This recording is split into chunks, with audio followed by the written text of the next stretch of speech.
Please be seated.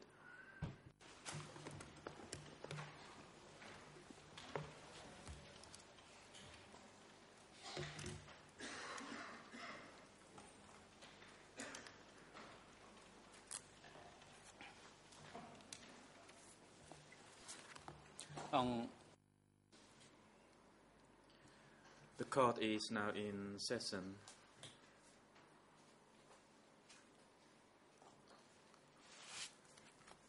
Today we will continue to hear the testimony of the witness to be questioned again by the prosecution.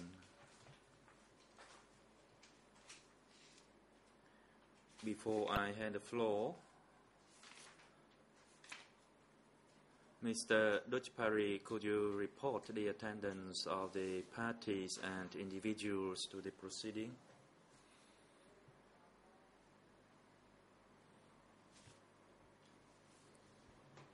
Evidentiary, Mr. President, all parties to the case are present except the accused Ieng Sary, who is present in the holding cell downstairs.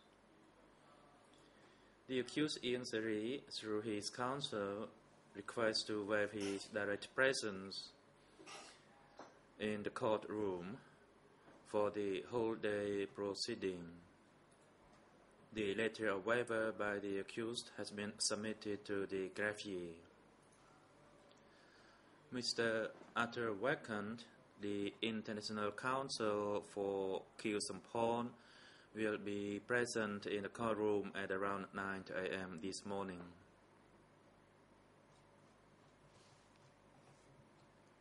President, thank you.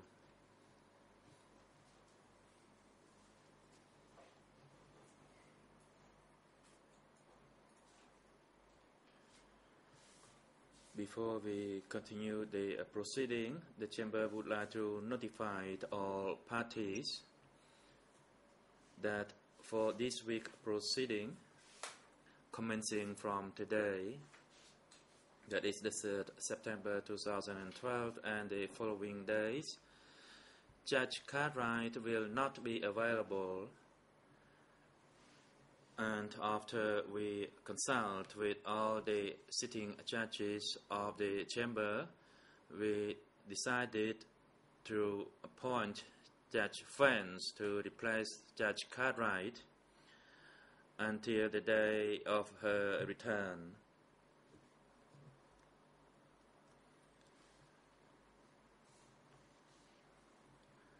This is based on the provisions of Internal Rule 79.4 of the ECCC Internal Rules.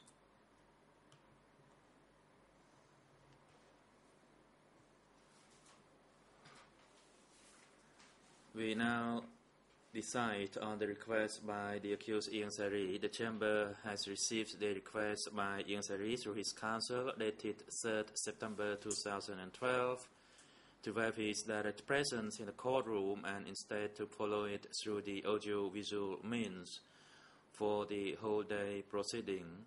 Haim Savun, the treating doctor of the accused at the ECCC detention facility, has examined him this morning and observed that Ieng Sary is fatigued, uses the bathroom frequently and has a backache, and recommends that the Chamber shall authorize him to follow the proceeding from the holding cell downstairs.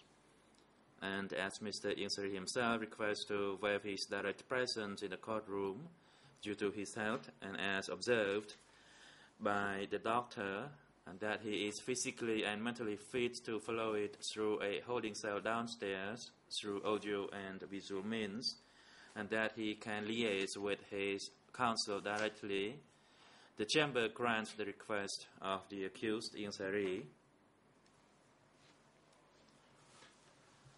and authorized him to follow it through a remote means from the holding cell downstairs. And that applies for the whole day proceeding. AV unit, you instructed to link the proceeding through the holding cell downstairs for Mr. Ieng Sary to follow for the whole day proceeding. The floor is now given to the prosecution to continue putting questions to this witness. You may proceed.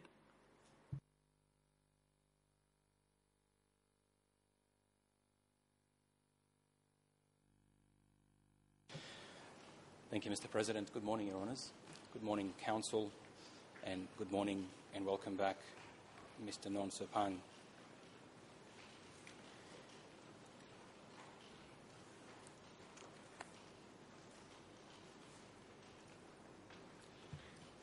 I will first ask you a few questions to follow up on our discussion last week, and then we will move on, as I had indicated also last week, to deal with telegrams in more detail.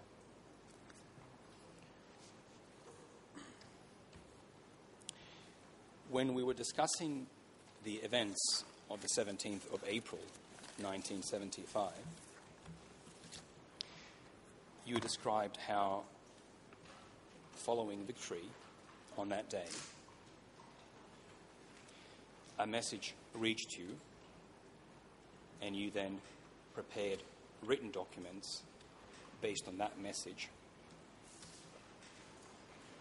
for a public broadcast. And you also explained that that particular message was not a encrypted or a coded one. What I would like to do is read to you from a transcript of a broadcast which is dated the 17th of April 1975 and see whether that transcript corresponds with the message that you helped prepare for the broadcasting unit. Your Honours, this is document E3/118. It is a FIBIS extract. Unfortunately, this section is not available in French and Khmer, but we have requested translations. And with your leave, I would read a brief segment from this section to see whether the witness recognises the message. The English ERN is 00166-976. Mr. President, with your leave, I will proceed to read a short excerpt.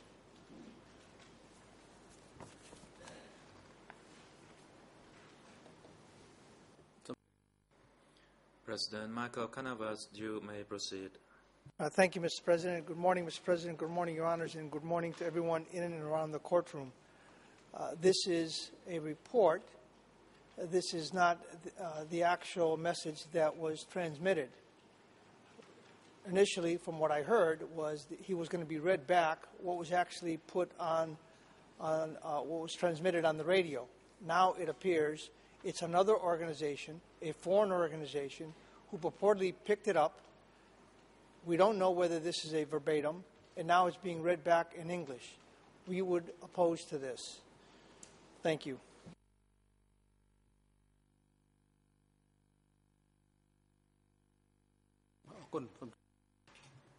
Thank you, Counsel. National Counsel for Kisampon, you may proceed. Kung Samon, thank you, Mr. President. I fully support the position expressed by Counsel Michael Canavas, and also we do not have the original copy of the Khmer language, and it has to be translated from English into Khmer. Therefore, it is a kind of confusion for the witness to follow, and it may not be the information heard by the witness at the time. The prosecution may rely on the content of the document without reading verbatim. Otherwise, it's going to cause a confusion or misunderstanding, as the witness himself would not have heard it verbatim at the time due to the nature of its translation. So it is not what the witness heard at that time. However, the content could be used without having to read through line by line. Thank you.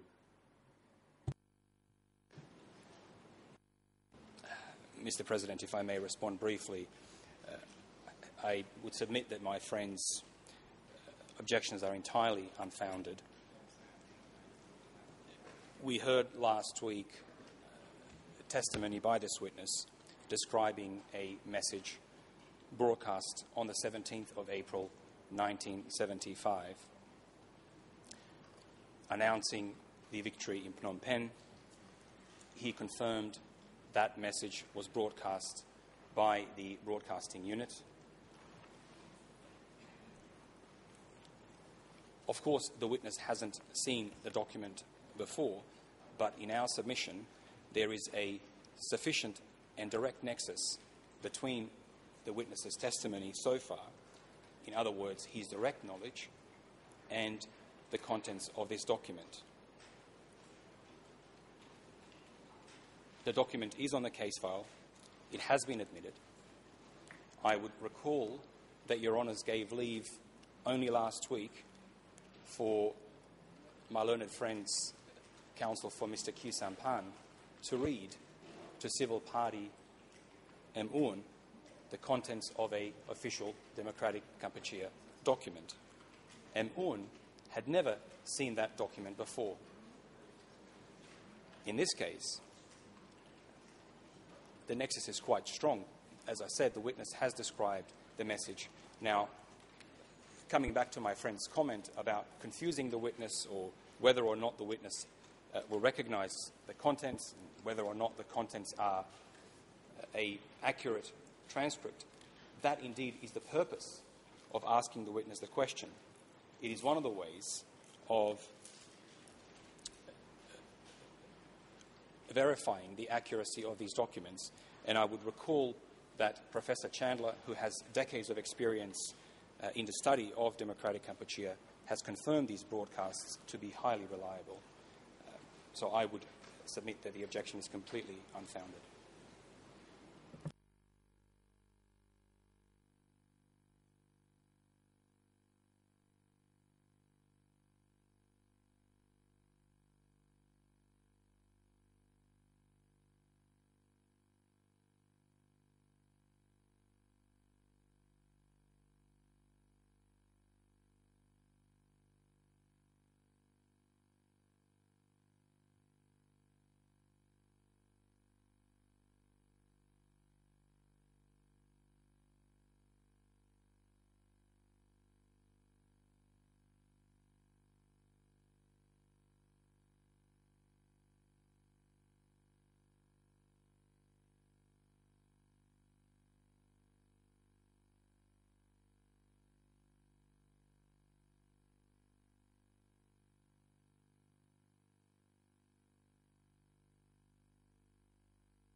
President, the objection and its ground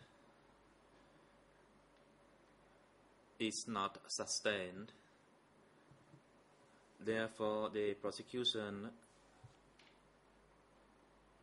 can use the excerpt in that document in order to put question to the witness, as that document has already been submitted and put before the chamber, and it is categorized within the E category, so that the use of the content of this kind of category document can be used to put questions to the witness.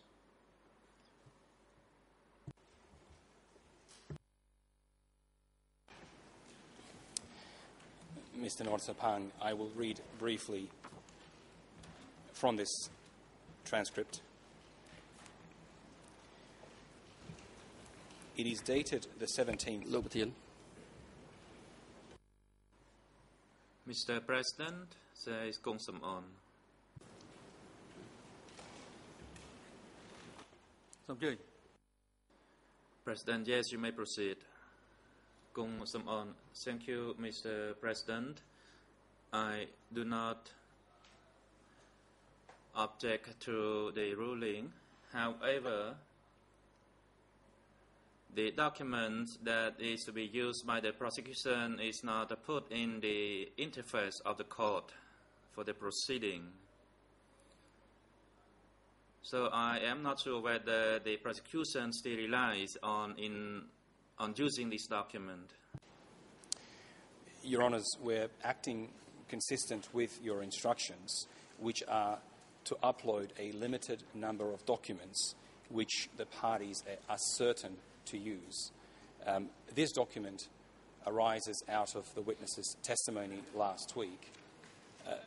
We uploaded all of our documents before the witness took the stand. And as I say, this is a document that arises out of the testimony. It is our submission that a proper reading of the Chamber's directive is that parties must upload a limited number of documents that they are certain to use, but that does not prevent parties from also referring to other documents if they are relevant and if they appear to be relevant as the witness's testimony unfolds. If we can't do that, Your Honours, then our hands are tied. We're unable to adjust as we hear the testimony, and we're unable to test or rather corroborate a witness's testimony with documents that are obviously relevant from the case file.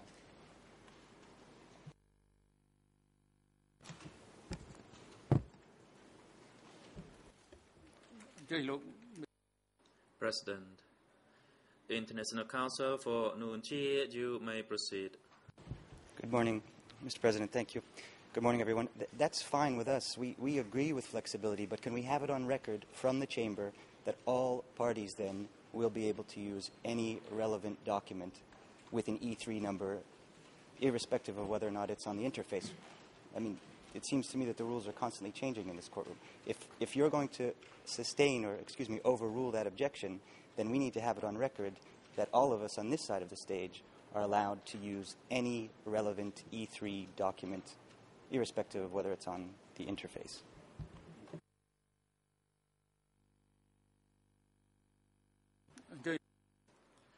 Counsel Kanavas, you may proceed. Just very briefly, I can understand the prosecution's position, though they have been rather inflexible when the defense tries to take this sort of a position in the past, which we do find rather hypocritical. Be that as it may, the prosecution should have at least notified all of the parties which documents it intended to use that were not on the interface the moment that they made that decision. I think that would be the proper approach. So while I welcome any ruling from the trial chamber in favor of the prosecution in using these sort of documents, provided that the defense is also accorded the same treatment, I think once parties learn or become aware that they need to use other documents, they need to be distributed or they need to notify the parties so at least we can come here prepared. I think that's the whole purpose of having the interface. As long as we have prior notice, it allows us to look, and maybe we won't be making these objections and taking up valuable time in court. Thank you.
The President, the Chamber would like to hand over to Judge Claudia Fens to address this issue.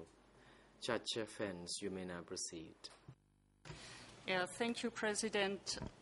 I would first want to clarify that there shouldn't be any confusion between those rules that govern the regime of putting documents before the Chamber and those rules that govern the interface.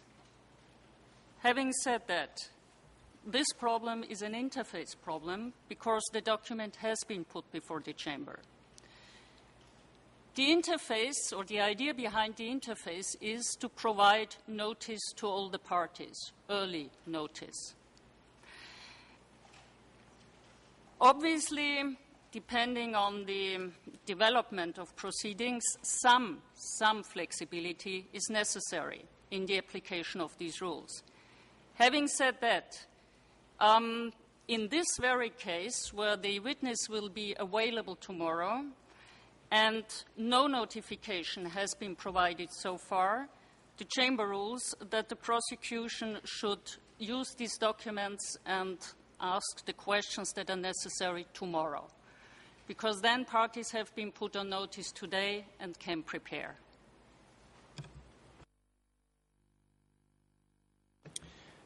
Thank you, Judge Fens, and I should inform the Chamber and the parties in accordance with that directive. We will distribute at lunch approximately 4 or 5 documents, all of which arise from the evidence we've heard thus far.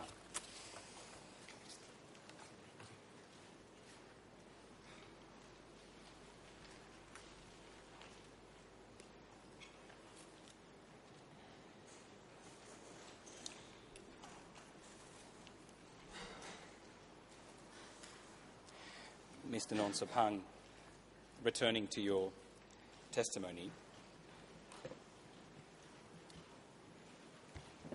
another aspect of the communications which you described last week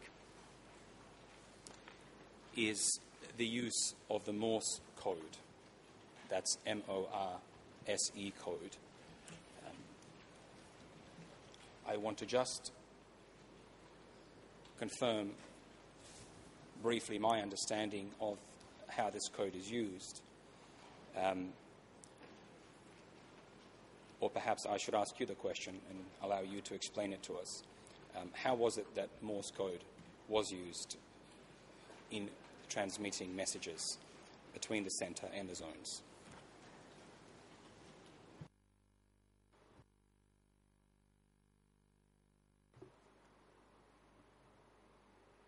Response.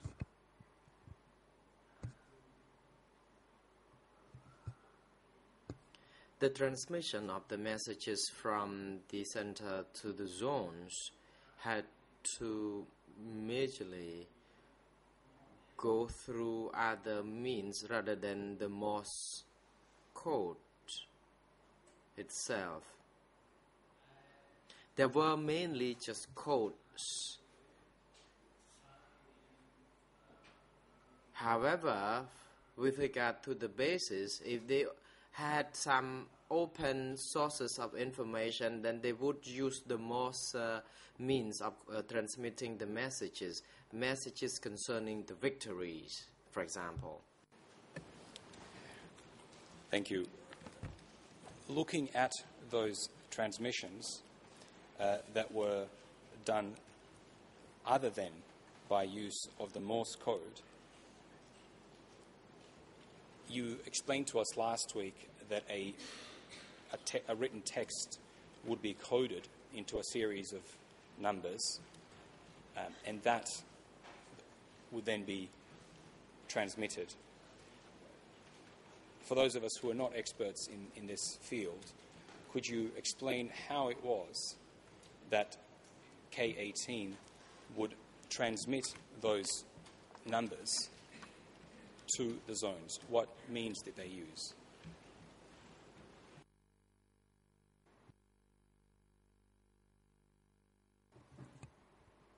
Response.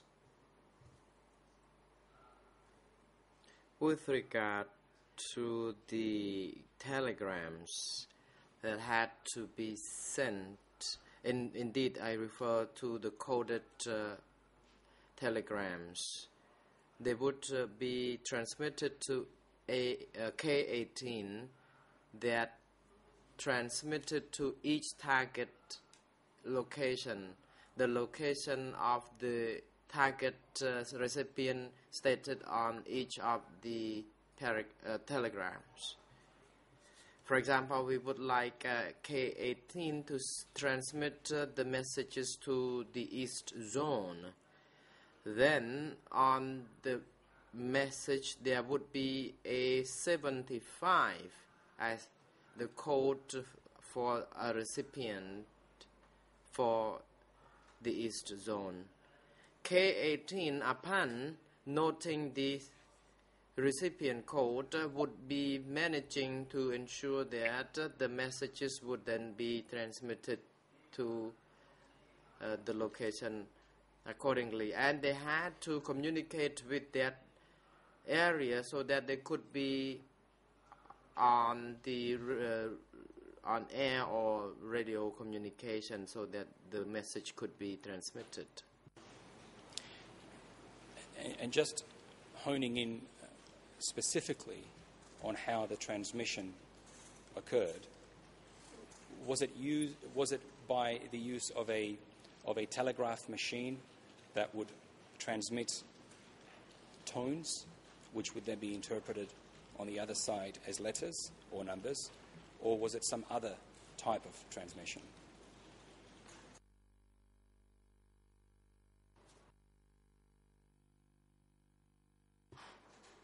Response. During that period of time, there was no any modern machines or devices. Rather than they used what we call the wrap node, the manual winding device. And then the message would be sent in the form of like titita, which represents number 1. And this is the way sound could be communicated through that tapping device. Sometimes there were letters, sometimes there would be numbers that could be transmitted through this device. Thank you for that explanation.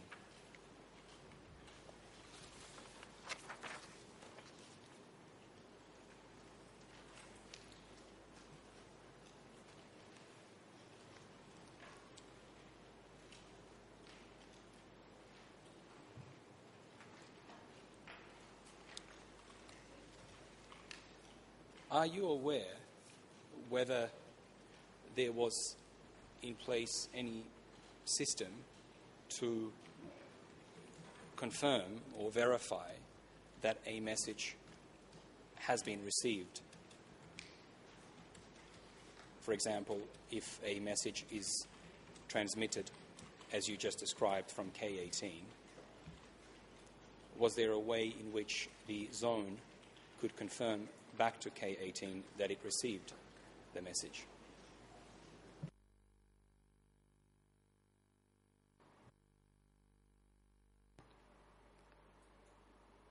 Response.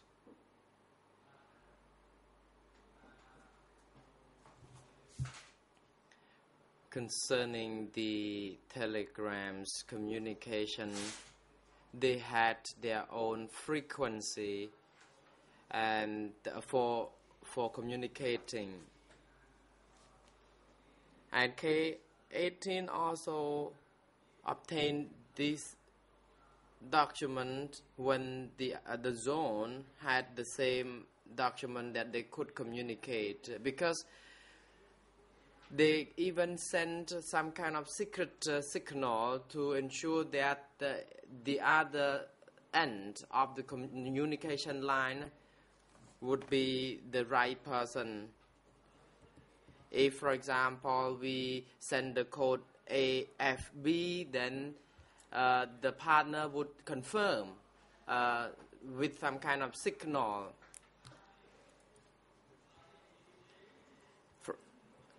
And another example is that if we send the code like AFB to that person and then they did not reply or reply with some kind of irrelevant signal, then we believe that they were not the people we intended to send the messages to. Thank you for that explanation.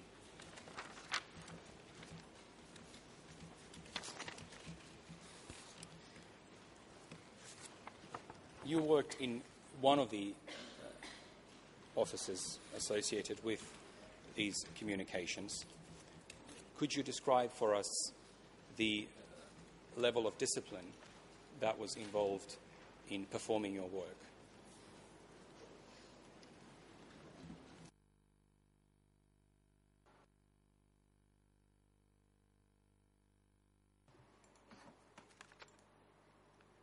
Response.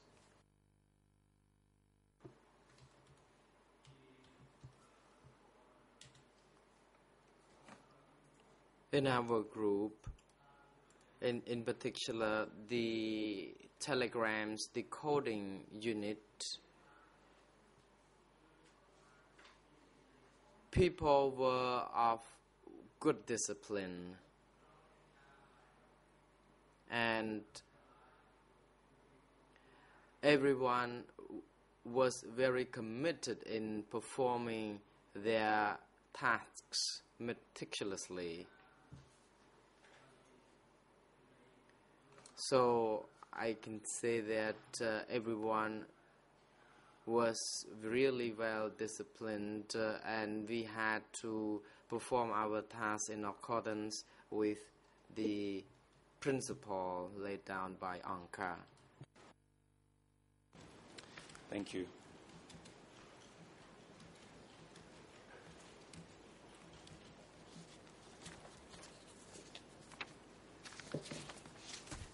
When you described the various officers that were responsible for performing various tasks in transmitting and receiving telegrams, last week you described the unit at K1, you described your own unit, and you also described K18. I want to ask you about another telegram translation office which you mentioned in your statement. Your Honours, this is found in E3/64, the witness's first statement, and the relevant ERNs are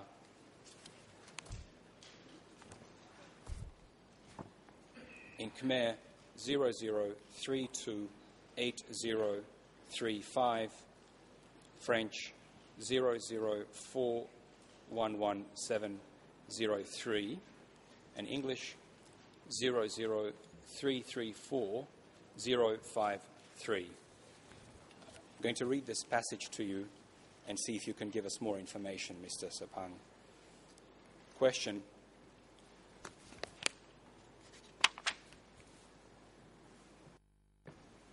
You said that Ying Seri had his own working place. Were there any telegram translators at his place? Answer. Ying Seri had his Foreign Affairs Ministry, so he had his personal telegram translators.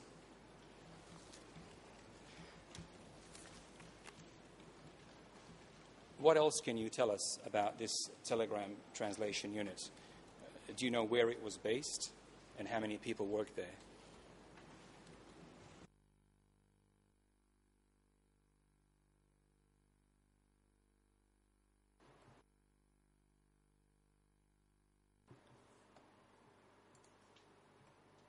Response.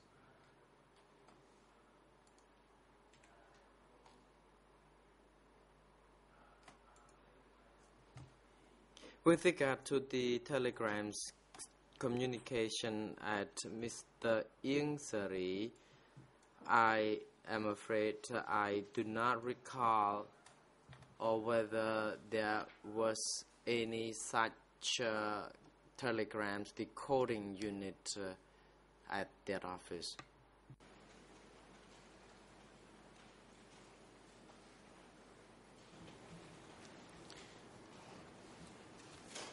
So we should correct your prior statement then that you didn't know whether there was a telegram translating unit at the Ministry of Foreign Affairs.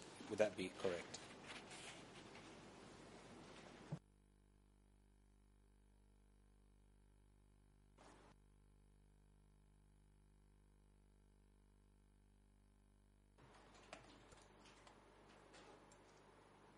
Response.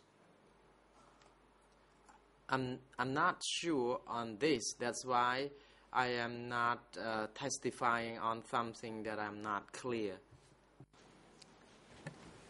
Thank you very much. And just one more office that you have discussed previously with the co-investigating judges, and this is Office K7.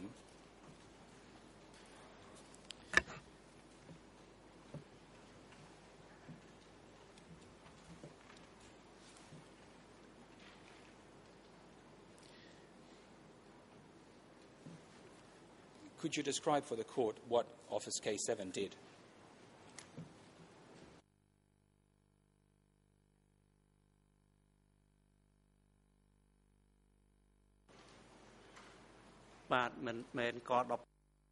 Response. It is not K17, it is K7.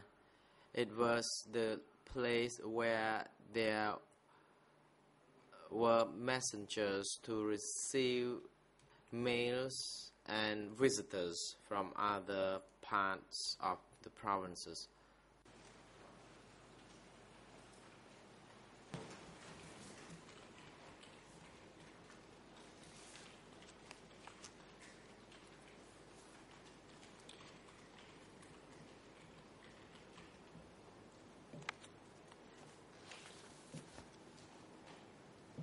Was K7 also used to send messages out to the provinces?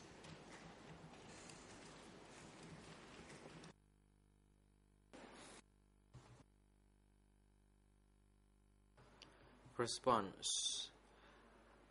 I do not know for sure about this because I didn't work there. Thank you. I'll just, following on from your earlier description of the office, I'll read also from your statement. We're still on E3/64, Khmer ERN 003280029, French 004116998, and English 0033447. This is the description you gave. The messenger unit K7, located north of the Royal Palace, and Prum was the chairman. The role of K7 was to receive domestic guests from provinces and to deliver general mails to every place. Where any guests wanted to contact K1, they must first contact K7. I do not recall who the deputy of K7 was. Prum was the chairman of K7 until the Vietnamese arrived.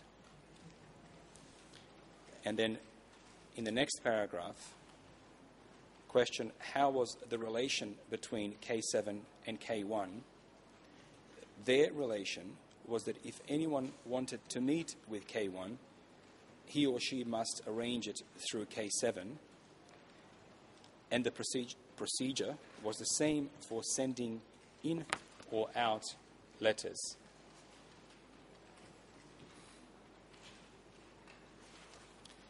So I just want to make sure that we have the role of K7 correct. Am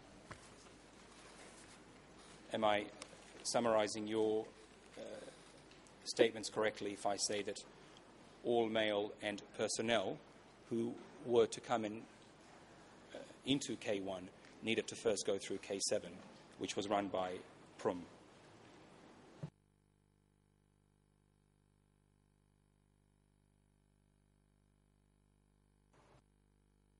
Response: Yes, you are. គេមិនអាច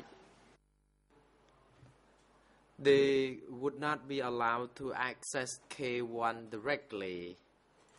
First, there must be a telephone call to PON office before anyone could be sent for K1.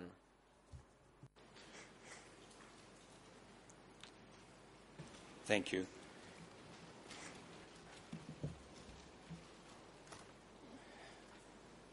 Do you know anything about the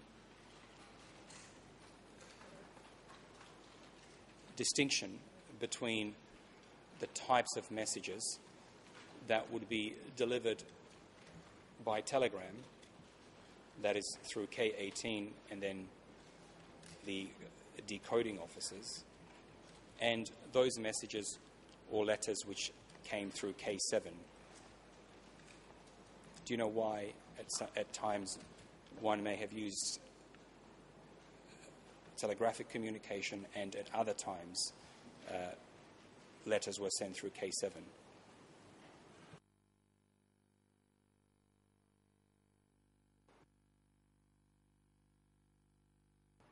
Response: I do not know the details of this. However, the reason why communication had to go through K7 was that at times there were requests for some materials for rebuilding the bases, and if the requests were not a kind of urgent request, then they could do so through mails. However, if there was a secret communication to be made, then secret codes would have to be transmitted through the telegraphic communication through K18. And if the matter was of strictly confidential nature, they did not need to go through telegrams or messages. They had to come in person to the center. Just following on from that answer, do you know who it was that came in person to meet the center?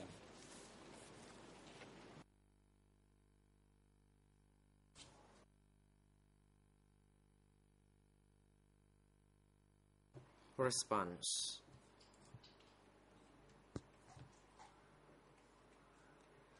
I do not know clearly about this because it was part of the secret matters by the center, and I was tasked only with coding and transmitting telegrams, and I cannot respond to you concerning who would be meeting who in persons. I just want to see if we can explore that a little bit further and see if your statement might refresh your memory. Returning to E3/64, Khmer ERN 00328035, French 00411703, and English 00334-053. And this was a brief discussion on this issue. Question: which zones' telegrams did you translate? Answer: all zones.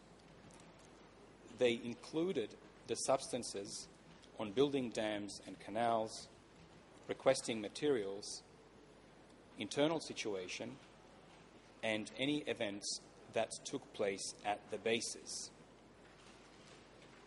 As for the messages about the reports on the enemy situation or treason, the Zone Committee came in person to meet with the Central Committee. Is that an accurate summary of your statement to the co-investigating judges, that it was the Zone Committees that would come and meet in person with the Central Committee?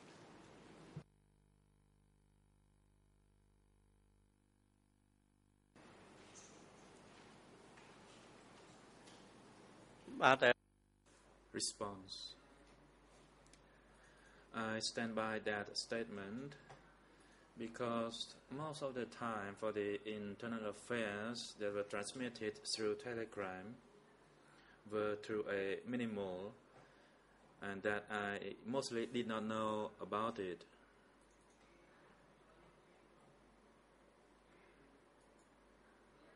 For the internal affairs, sometimes it would not be transmitted through a telegram. Sometimes it communicated through a person who would come to the center. Are you able to tell us how you knew that zone committees would come to report or discuss internal matters with the centre?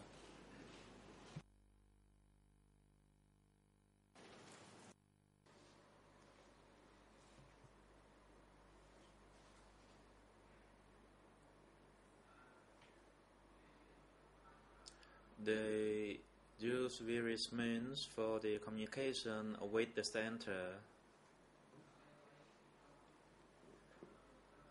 If someone wanted to meet with the center, that person had to go through K7 first.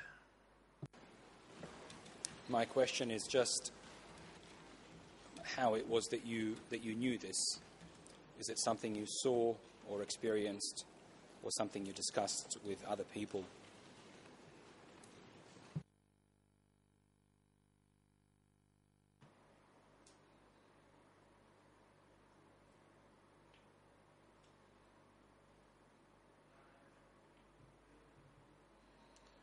Regarding the meeting with the center,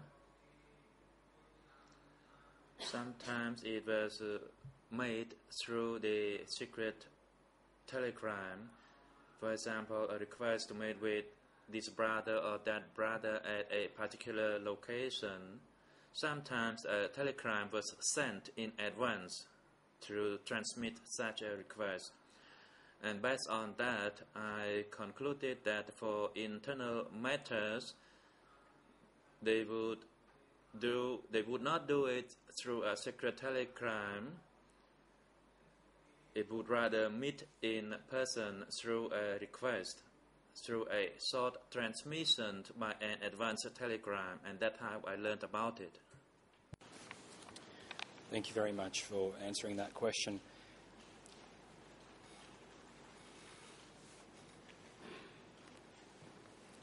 Were there any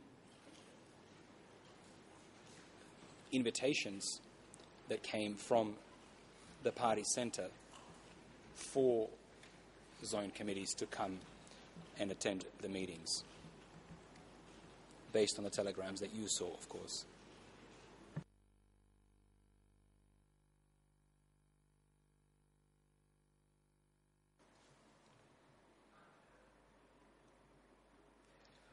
I came across some of the telegrams regarding the invitations to the zone cadres for meetings.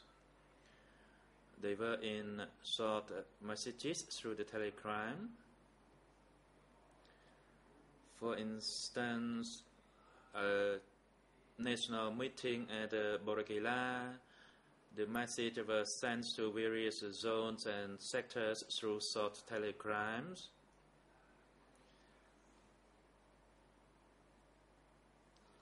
And sometimes messages were sent through for the study sessions at Boragila at the party's school. Do you recall who signed those messages, or on whose behalf they were being sent?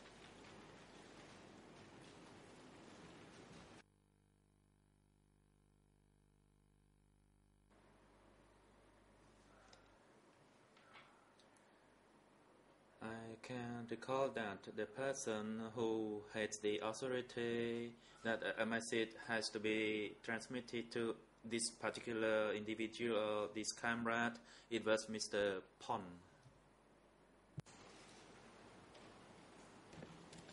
Do you recall at all, at the end of each telegram, whether there was the name of a person or an office which was the author of the message?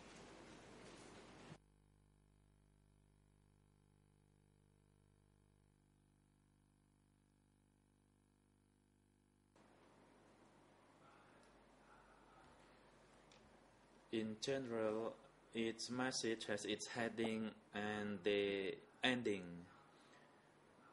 The heading was used based on its location. Sometimes it would say to respected brother this or that, or to 870 committee, or to beloved brother. That was the general form and used by various sections.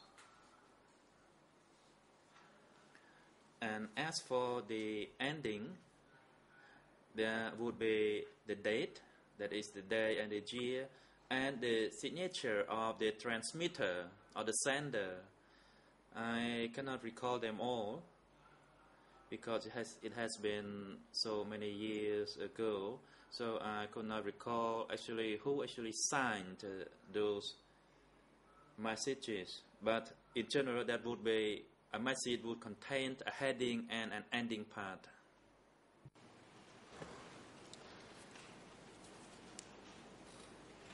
You said that sometimes messages were addressed to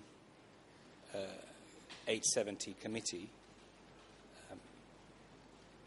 Do you recall whether any of these invitations to meetings were issued or signed by the 870 committee?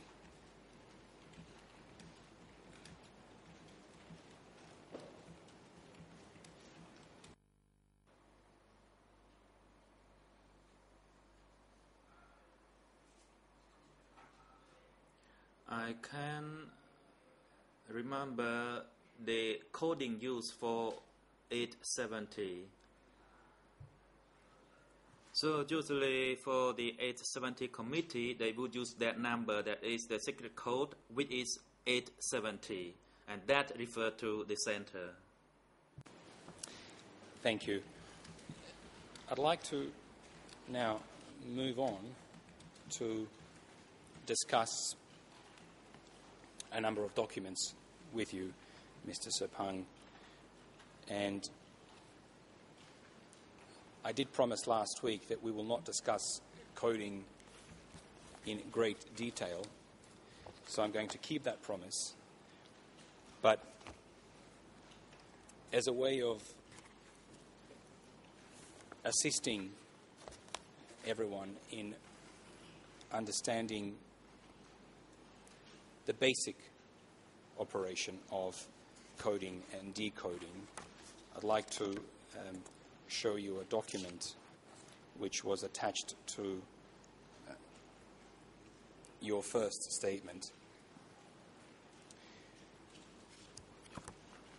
Mr. President, this is document D200/3.8. It is a table of 100 squares, and it was attached, as I said, to the witness's first statement. With your leave, I will give the witness a hard copy in Khmer, and then we can also project that on the screen for the parties and obviously the judges and the public.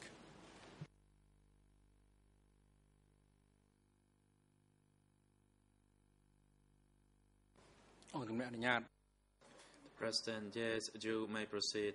Court officer, could you deliver the hard copy document for the witness examination?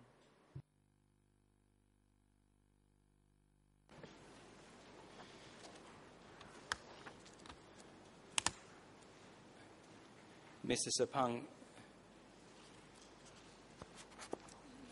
if I understand correctly the statement, this table was drawn by you during your interviews. Is that correct?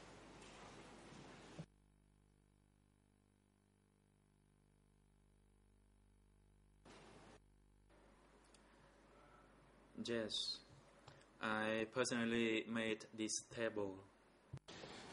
Thank you. Mr. President, with your permission, we will project it on the screens as well. Thank you.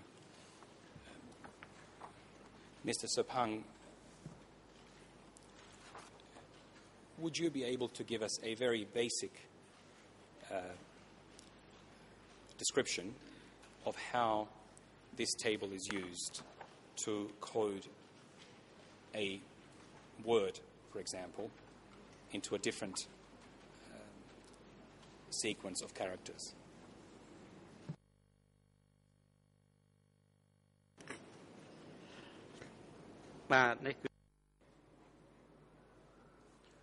This is called a table of 100 squares. It is used for the encryptions of the characters. This means it is used to encrypt the normal character into a coded number. For instance, for a plain message for letter A or ko, that is for us to encrypt it, then that letter A would be encrypted into a coded number.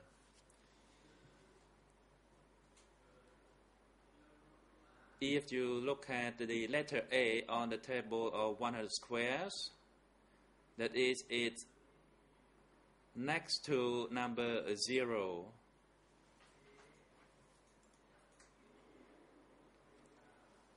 So for the alphabet or the letters in red, they are the original letters or numbers. So if we want to encrypt letter A, we need to encrypt it by using 0, 0. So 0, 0 represents letter A or A character. Another example, if you want to encrypt a number, let's say number 9. Number 9 on the horizontal square, it falls under number 8.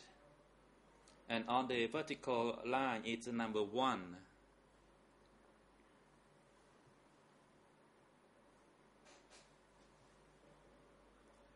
My apology, I confused. In fact, the vertical box was used as the start of the number. For instance, for number 9, or number 9, that is number 1, and on the horizontal line is number 8. So 18 represents ordinary 9th number, or number 9. So then, to summarize, each character in the table is assigned a code based on a horizontal number and a vertical number.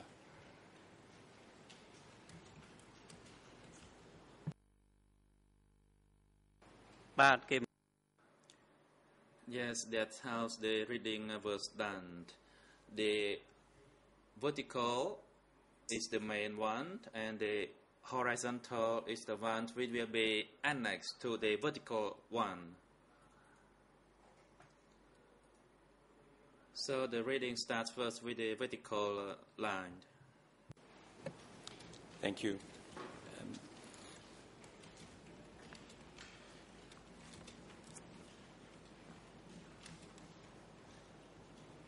I want to refer to your statement in discussing this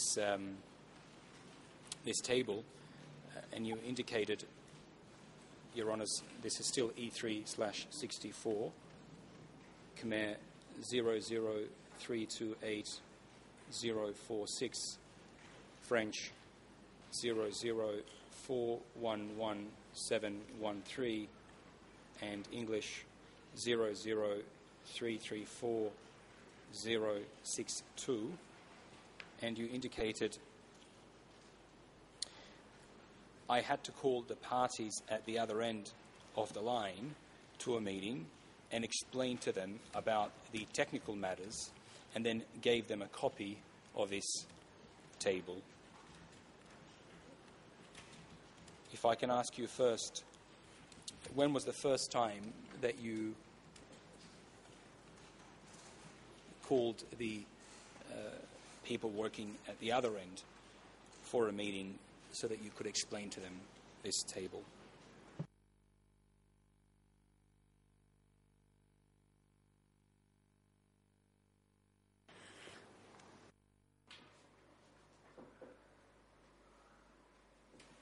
Regarding the table, in cases that there was nothing new or nothing complicated, there was no need to call the other end and to explain it to that person or party.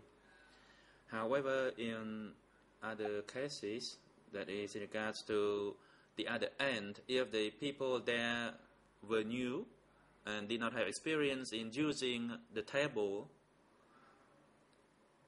then I would send a request for them to come and to explain to them.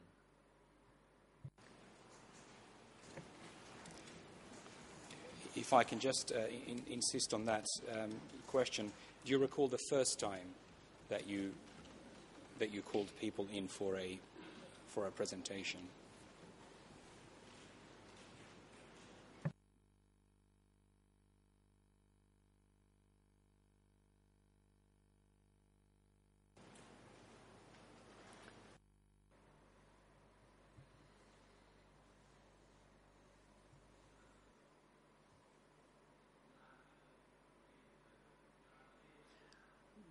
There were not many instances. There was the case at the northwest, that is in Mondulkiri.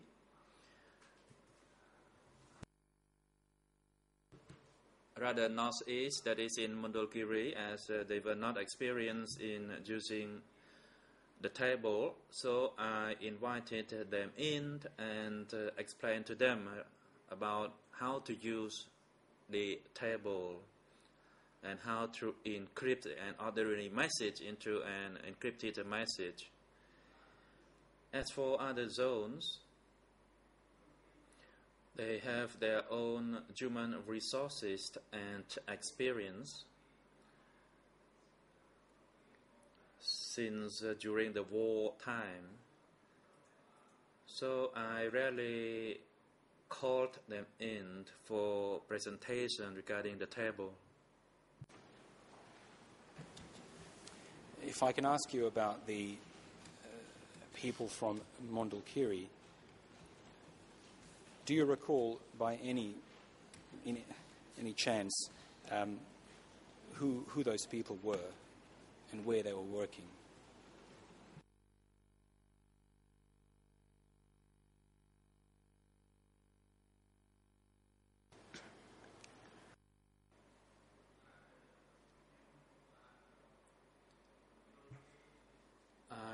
used to explain to those from Dolokiri.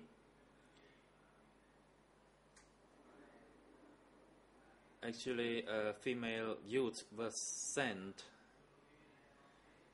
and from Dolokiri, and I explained to her regarding the use of the table at office K7, and after she became familiar with its usage, she returned to her base.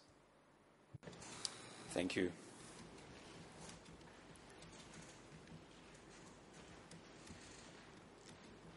And if just before we leave the encryption table, you commented last week that with very confidential messages, you would code them several times, if I recall correctly. When you did that, were you using this square table as the starting point? Or was there a different set of tables?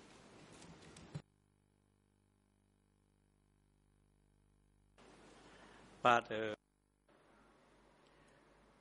Regarding the technical aspect, it is rather complicated.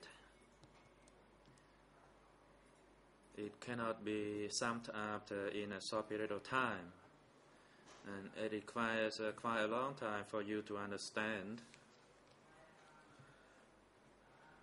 If we use this square table, it cannot yet turn into a final encrypted message for them to transmit yet. For a confidential message, it has to be encrypted at another layer. And also for the confidential message that we received, we need to compare it through our confidential list.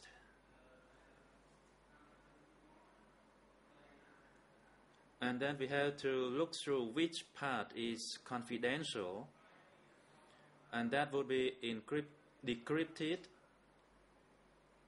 first.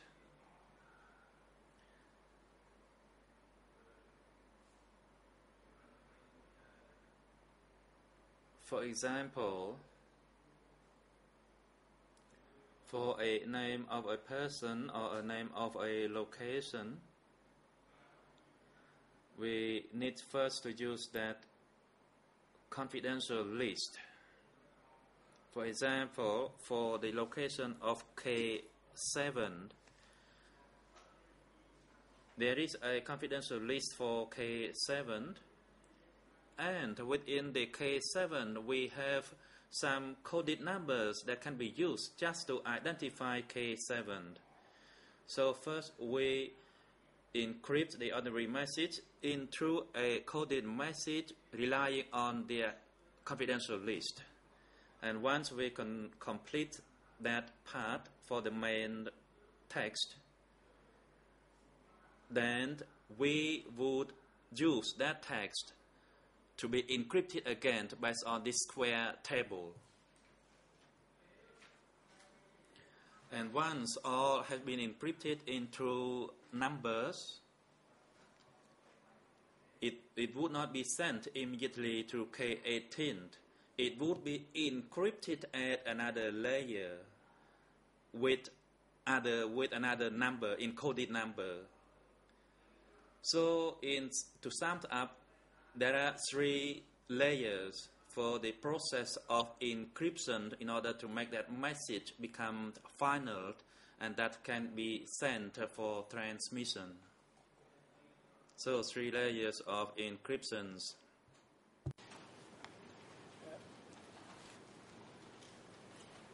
What type of a message would require such a high degree of encryption?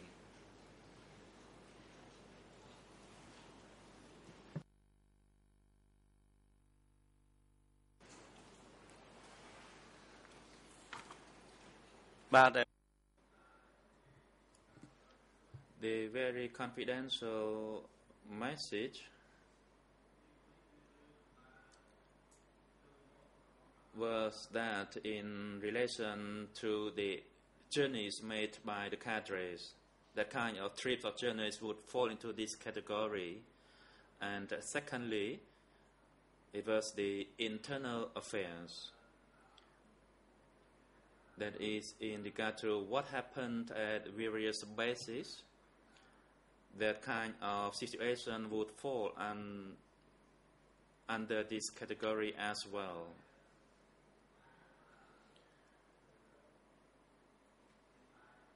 And in relation to the open message or unencrypted message, there was very, very few.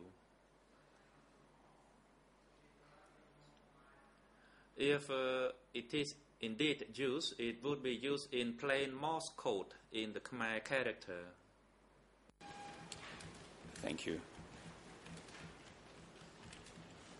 If we can move on now to look at one document that you have already discussed with the co-investigating judges. Your Honours, this is document E3/513. It is a telegram which was discussed by the witness in his first OCIJ interview. With your permission, I will give the witness a hard copy, and then we can proceed to ask him some questions about it.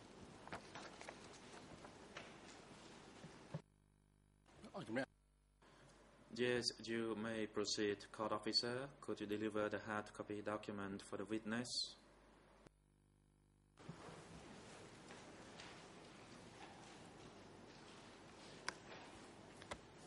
Thank you, Mr. President. And if perhaps this document could also be projected on the screens for the benefit of everyone else. Mr. Sopang, if we can start by looking at the format of this document. At the top of the page, we see telegram 54, and then immediately below that, radio band 290. Could you explain to the court what those numbers meant?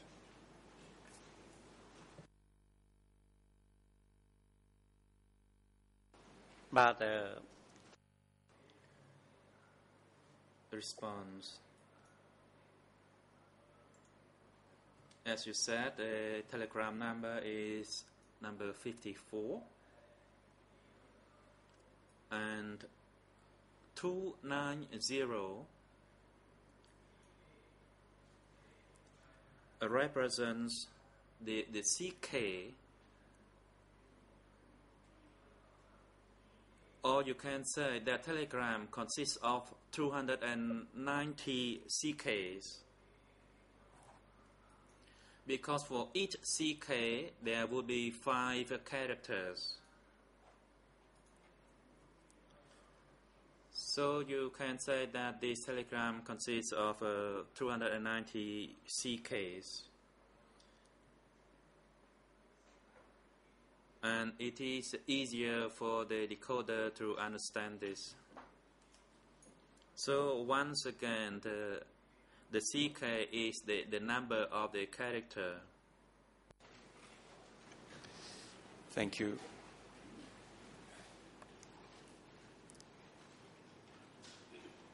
If we look at the line that contains the address to whom the telegram is directed, it says, "To respected brother." Could you tell us who that is?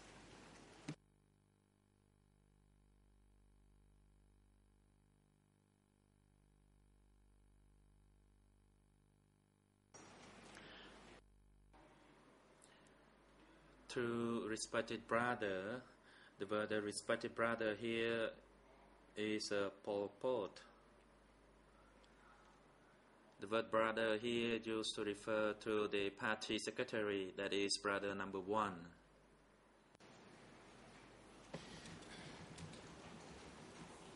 In your statement at Khmer ERN 00328-041, French 00411-709, and English 00334-058, you discussed the handwriting in the top left-hand corner, if perhaps that could be shown on the screen, and you said that the handwriting, which says Grand Uncle Nuon, might be that of Tay, because Tay also had the right to manage that. Do I surmise correctly that this is Tay, the deputy of Pon, that you're referring to?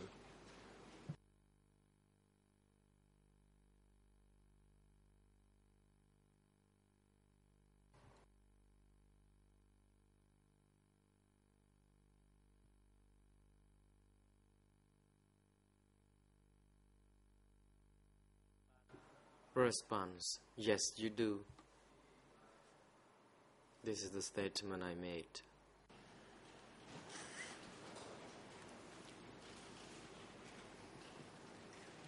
Now, this telegram deals with the situation of enemies and describes the arrest of one individual in particular at paragraph 3.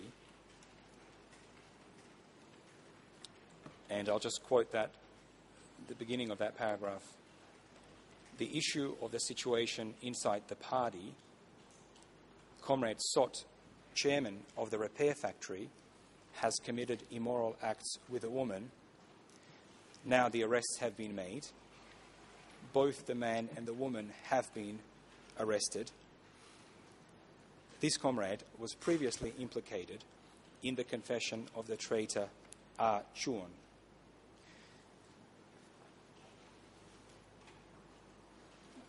When you were asked about why this type of telegram would have been sent to Nuon Chea at the same ERNs that I gave earlier, you said anything involved with the internal situation and the violation of moral codes, they had to contact Nuon Chea because Nuon Chea was related, because Nuon Chea was in charge of the people. Is that an accurate summary of your statement, Mr. Sopang, that telegrams which dealt with violations and the internal situation would be sent to Mr. Nuon Chea?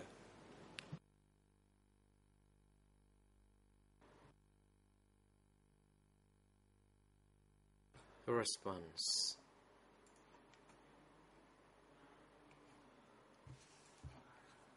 at that time, I was not able to know this because Pon was the one who oversaw all of this. But you asked me to help analyze on this, and based on my knowledge, the reason the message had to be sent to Nuon Chea because he was in charge of social affairs and culture. So when it comes to the violation of moral code, it should be Uncle Nuon Chea who would be the person whose the message was sent. That's my analysis. The President, thank you, Mr. Co-Prosecutor and Witness. It is now appropriate moment for the adjournment. The Chamber will adjourn for 20 minutes. The next session will be resumed by 10 to 11.